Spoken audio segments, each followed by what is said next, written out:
आजच्या परिपाठांतर्गत आजचा विषय आहे शेतकरी. मित्रांनो, आपण आपले वडील एक शेतकरी आहेत आणि ते शेतामध्ये आपले पीक पिकवतात. शेतामध्ये वेगवेगळे पीक घेतले जातात, जसे की गहू, ज्वारी, वेगवेगळे कडधान्य, मूग, हळद, मिरच्या अशा पालेभाज्या सुद्धा आपण आपल्या शेतात लावतो. आणि शेतकरी शेतात जेव्हा शेती करतो तेव्हा त्यामध्ये वेगवेगळ्या रासायनिक खतांचा उपयोग करतो, वेगवेगळ्या फवारण्या करतो. त्यामुळे पीक सुदृढ होतं, पण त्यामध्ये जे असलेले थोडे म्हणजे त्या या औषधमध्ये असलेले थोडे कण त्या यामध्ये मिसळते. गहू असेल, ज्वारी असेल, त्यामध्ये मिसळतात व तो धान्य थोडा औषधी होतो. आणि मित्रांनो, आपण आपल्या शेतकरी वडिलांना पाहतो तर ते शेतकरी किती कष्ट करतात व आपल्याला धान्य पिकवून देतात.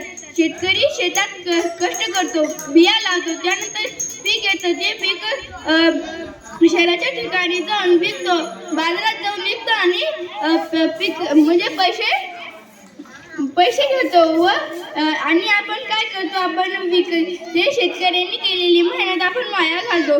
की आपण पंक्तीत बसलो, वेगवेगळ्या मोठमोठ्या ठिकाणी गेलो तर शेतकरी ते पिकवलेले पीक आपण विकत घेतल्यानंतर ते जेव्हा आपण खातो, अर्धच खातो आणि अर्धच फेकून देतो. असं केलं नाही पाहिजे. आणि काही माणसांना तर जेवायला सुद्धा भेटत नाही.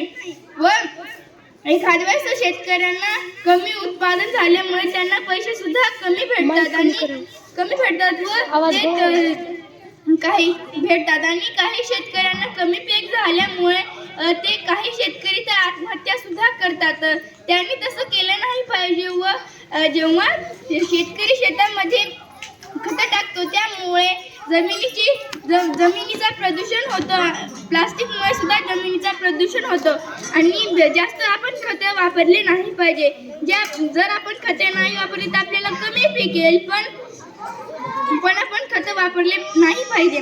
आणि मित्रांनो, जसं शेतकरी शेतामध्ये पिकं पिकवतो तसंच गुरुजी सुद्धा त्यांच्या मुलांमध्ये एक बी रुजवतो. ती शेतकऱ्याचं पीक कसं 4 महिन्यानंतर येतं, पण शिक्षकांनी पेरलेली बिया 11-12 अशा महिन्यानंतर त्या म्हणजे शिक्षकाचे बिया पेरलेले मोठं वृक्ष तयार होतं.